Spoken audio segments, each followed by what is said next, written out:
hampir semua institusi pasti dicurigai ketika memberikan keputusan yang mengalahkan Bang Roy. Termul. Jadi sebentar lagi ya, kepolisian kita adalah termul, pengadilan kita adalah termul, KPU adalah termul, ya. Iya kan, saya adalah termul. Sebentar lagi iNews pun adalah termul, dan ahli pun adalah termul, kan begitu. Jadi semua adalah termul. Nah, bahwa betul bahwa diakui. Ya. Tetapi kan di sini maksud Bang Pitra sih biar jelas. Maksud Bang Pitra 263 pemalsuannya ini kan melibatkan stempel UGM. Ya. Sehingga itu yang perlu dikonfirmasi. Itu maksudnya. Itu tugasnya maksudnya. polisi. Setiap orang juga bisa buat stempel UGM, Bang. Iya. Bukan berarti diakui itu apa produk enggak? UGM. Benar, setiap orang Diakui bisa buat apa stempel. tidak bahwa ini. Tapi ini karena sudah UGM. dicatut nama UGM, Oke. kita tanya ke UGM-nya ini Oke, nama baik. kau dicatut, benar Nanti nggak kita kau mengeluarkan jelaskan ini? itu. Gitu loh Tuh, maksudnya. simpelnya closing di situ. statement. loh. Oke, baik. Kita jelaskan dulu di closing statement. Saya ingin mulai dari Bung Adi Darmawan, silakan. Ya, Sekaligus terima kasih. closing statement ya. Closing statement, baik. Terima kasih Bung Aiman. Ya, bahwa persoalan ini sudah sampai tahap penetapan tersangka. Ya, kemudian bahwa kita menjalankan proses demi proses sudah satu tahun.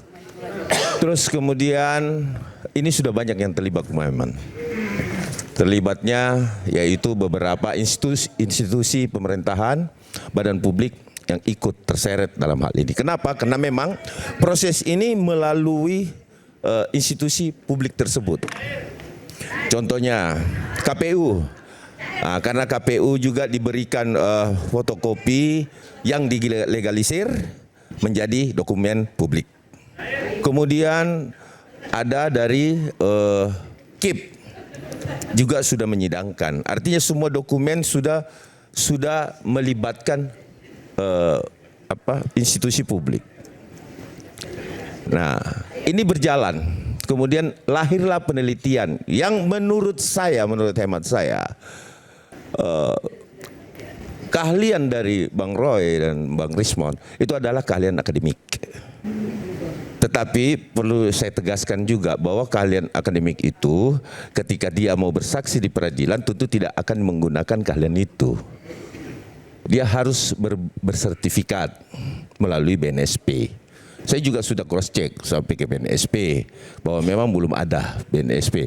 Tetapi Bang Rismon dan Mas Roy ini berdasarkan keahlian akademik. Berbeda dengan ahli BNSP ya. Kalau seandainya itu dikatakan sebagai seorang ahli, maka dia harus listed, harus terdaftar di BNSP. Betul sekali. Kalau tidak terdaftar di BNSP, maka Keahlian akan ada akademik. keahlian akademik ya. Namanya keahlian akademik. Maka dia tidak bisa disebut ahli. Betul sekali. Dan itu bisa bermasalah dalam proses hukum. Betul. Oke. Nah, itu. Nah, ini Bung Roy dan Bung Rismon tidak terdaftar di BNSP. BNSP, belum ada Oke, BNSP-nya. nanti bisa Tetapi dijawab kan nanti sekalian. bisa urus, bisa. Tapi kan prosesnya udah masuk. Nanti itu maksudnya itu bisa jadi titik lemah untuk proses hukum maksudnya. Ya di situ titik lemah. Oke. Tidak bisa bersaksi atas dirinya sebagai ahli di hadapan pengadilan nanti. Oke. Itu sudah pasti. Ya kan? Nah, Nanti mungkin Pak Ugo terus juga bisa bicara. yang kedua, bahwa ini sudah berjalan, kami sih melihat bahwa semoga ini sampai ke pengadilan karena sudah melibatkan institusi. Lawan dari Mas Roy dan Bang Rismon saat ini adalah institusi. Kita perhatikan. Yang pertama adanya sidang KIP. Ya. Kemudian adanya tuduhan-tuduhan yang dilakukan oleh teman-teman pemohon terhadap KPU bahwa ada pemusnahan dan lain sebagainya, termasuk Andri. Berarti semua melibatkan badan publik. Ketika kita melihat persoalan ini, berarti benar dong. Hal ini melibatkan badan publik. Nah, kalau melibatkan badan publik, nah seperti kata teman-teman yang lain, berarti badan publik ini termul semua dong. Kan begitu? Karena apa yang dilakukan di Badan publik misalnya apa ditolak. yang disebutkan misalnya. Nah, di KIP ditolak. KIP, oke. Ditolak. KPU juga diserang. KPU juga menyerahkan kan? Bang Aiman, nanti saya ada jawaban untuk Iya. Nah, Oke, terus silakan. kemudian UGM kan badan UGM. publik, ya kan? Lapor, Lapor, pengadilan. pengadilan. Nah, ini badan publik semua. Iya kan? Nah, berarti untuk penyelesaian persoalan ini sederhana kan, Bung Aiman? Iya kan? Iya, itu dengan cara peradilan. Bahwa pengadilan lah saat ini yang bisa betul-betul jalan keluar bagi persoalan dimaksud. Kenapa?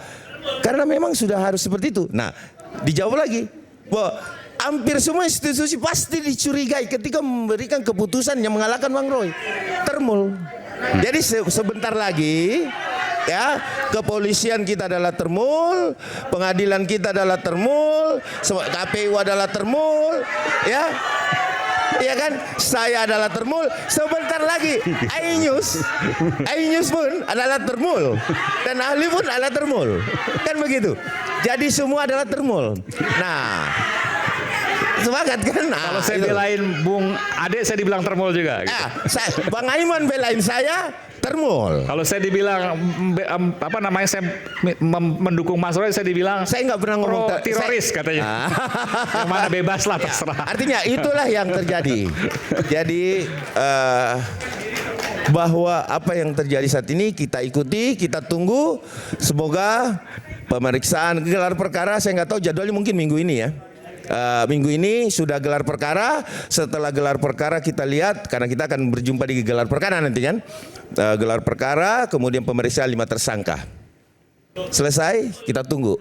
Mudah-mudahan apa yang menjadi putusan pengadilan bisa menjadi satu keputusan. Saya mau tanya, ijazah itu pasti akan ditunjukkan oleh Pak Jokowi nanti. Beban sekali lagi untuk pembelajaran publik. Saya akan menjawab. Bahwa beban pembuktian saat ini, Bung Aiman, karena ini sudah masuk penyitaan oleh Polda Metro, berarti barang tersebut ada di Polda Metro kan, disita. Nah, kemudian setelah disita, nanti dilimpahkan ke kejaksaan. Ijazahnya ya? Ijazahnya, ijazah aslinya dan alat bukti lain. Dan pasti akan ditunjukkan oleh kejaksaan dong? Oh pasti dong, beban pembuktian itu beralih di kejaksaan untuk berperadilan. Seperti itu. Baik. Ya, oke. Terima kasih Bung Aiman. Langsung jawab silakan. Bismillahirrahmanirrahim. Ini closing statement ya. Sebelum closing statement, saya melalui rakyat bersuara ingin meminta kepada Bapak Prabowo Subianto. Bapak, tolonglah hargai polisi-polisi baik. Satu di antaranya ada di depan saya, Bapak Jenderal Ugro-Seno. Bapak Jenderal Ugro-Seno ini adalah salah satu yang menjadi katakanlah penyemangat kami. Ketika beliau dengan ketelitiannya mengatakan bahwa surat edaran nomor 7 tahun 2018 itu adalah melanggar karena melakukan penghentian penyelidikan. Penghentian penyelidikan tidak ada dalam KUHP dan sulit untuk meletakkannya di mana dalam hierarki keputusan undang-undang dan segala macam, ya kan? Jadi kalau tadi mengatakan tentang due process of law, kami ingin mengatakan kami sulit mendapatkan due process of law. Ya, bahwa kami ini untuk melaporkan saja susah.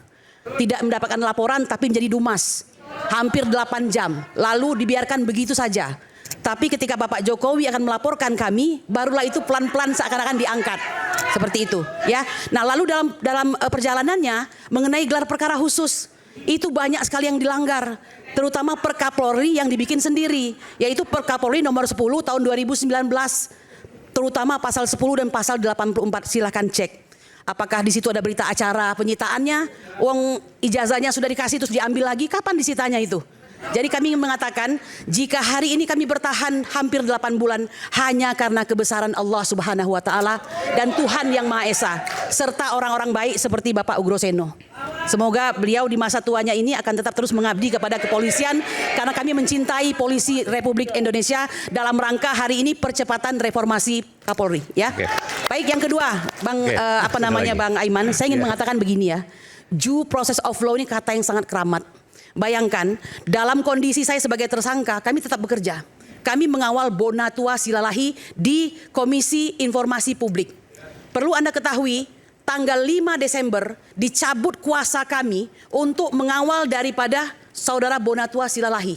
Apakah dia tertekan? Kami tidak tahu. Akan tetapi yang pasti tanggal 4, KIP, apakah ini terang-terangan atau diam-diam, mengunjungi Kepolisian Republik Indonesia dan bertemu dengan Bapak Kapolri, yaitu Bapak Sigit Lisdio. Ya, meskipun akhirnya karena itu sudah diketahui umum, maka yang disampaikan adalah kedatangan KIP ini dalam rangka untuk menyampaikan amanah daripada undang-undang undang-undang tentang KIP. Itu sebelum putusan KIP? Ya, sudah. Jadi kami sudah ke KIP. Kami 3 memegang. Satu, lawan kami adalah KPU RI. Kemudian lawan kami adalah Kemendikdasmen.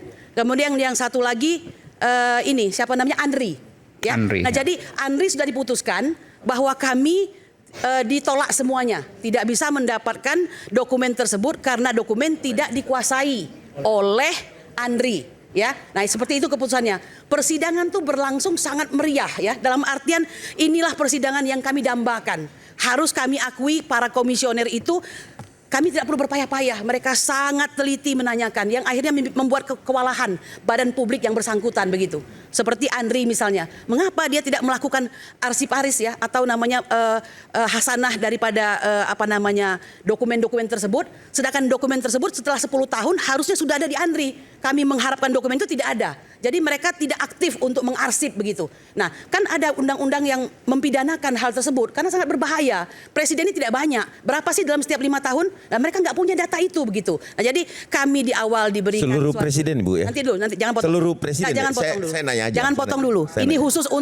khusus untuk Pak Jokowi. Ya. Karena itu yang kami minta begitu ya. Nah, jadi kami mengatakan padahal ada asas ya. Saya sambung lagi tadi sebelum lupa begitu. Tidak boleh hakim, katakanlah namanya bukan hakim ya, tapi majelis komisioner begitu, bertemu dengan Kepolisian Republik Indonesia yang kebetulan adalah orang yang juga termohon dalam perkara tersebut begitu. Ini KIP ya? Ya, memang mereka ketika konfres mengatakan hal yang baik-baik lah ya, seperti kami mendatangi karena amanah daripada Undang-Undang KIP bahwa badan publik seperti kepolisian ini yang merupakan lembaga non kementerian itu harus melayani begitu.